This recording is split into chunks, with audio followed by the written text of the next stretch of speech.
Alarming new research suggests in just 30 years, antibiotic-resistant infections will likely kill more people around the world than cancer. The overprescribing of antibiotics is a real problem, especially here in the U.S., where an estimated 23,000 people die every year from superbugs, which is mutated bacteria that can resist traditional antibiotic treatment. So what can the medical community do to prevent the further spread of antibiotic-resistant infections?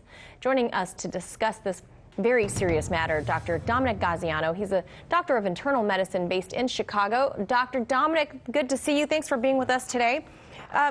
Thanks for having me, Manila. So first, AMR, antimicrobial resistance. This is a term I think the whole world should get familiar with. Tell us non-doctors, non-medical professionals, what we need to know about this. Well, simply and plainly, antibiotic resistance, it's passed on by bacteria and primarily in other organisms, fungus, etc. That it's resistance, and we should have judicious use of antibiotics because these bacteria get smart and they pass it on to the next generation and they can be multiply resistant to many antibiotics. Those are the ones we worry about. The superbugs are resistant to many organisms. So basically, to boil it down simply, the antibiotics get smart and they select out for resistance, and then they pass it on. And now it's a big global problem. 1 in 3 travelers coming in can pass on this resistance to in entering other countries. So has this type of infection been introduced into the U.S. I mean, not worldwide, but at least across the U.S.?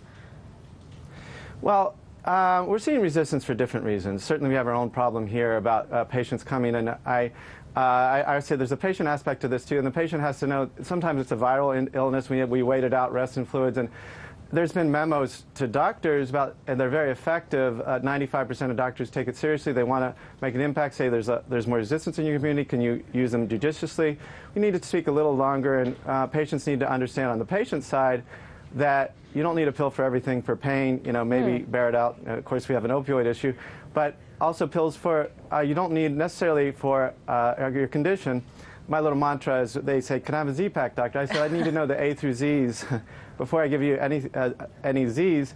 So, in other words, doctors need to counsel their patients and wait it out, maybe call in a few days, come back in a few days if they're very concerned that they might have a serious bacterial infection, but wait it out and not prescribe that antibiotic. Now, since the introduction of penicillin in 1928, it seemed that there, was an antibiotic treatment for any type of bacterial infection. What would you say has sparked the overprescription of antibiotics? Well, I think it's partly what I said, is like people want a pill for everything right away, and they now the other problem that's a big problem in Mexico, Spain, Brazil, India, and China, they have over-the-counter.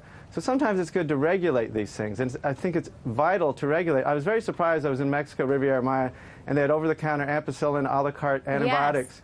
Yes. I was shocked that as a doctor coming down, that you can get these, but they're not. They'll help create superbugs when you don't need antibiotics and you use them.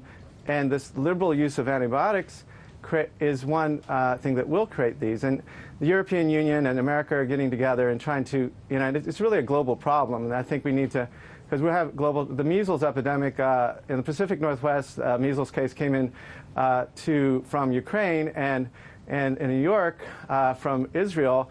So, we're a global community, and measles is spiking up here in America.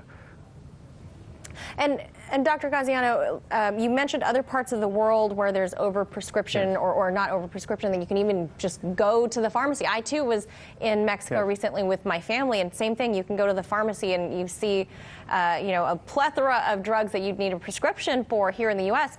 But over in Asia, India, parts of Africa, they are expected to be the hardest hit by these so-called superbug infections that they say are stemming from tuberculosis, malaria, E. coli. E. coli. So what can be done to prevent such a future of tens of thousands of people dying all over the world in each country?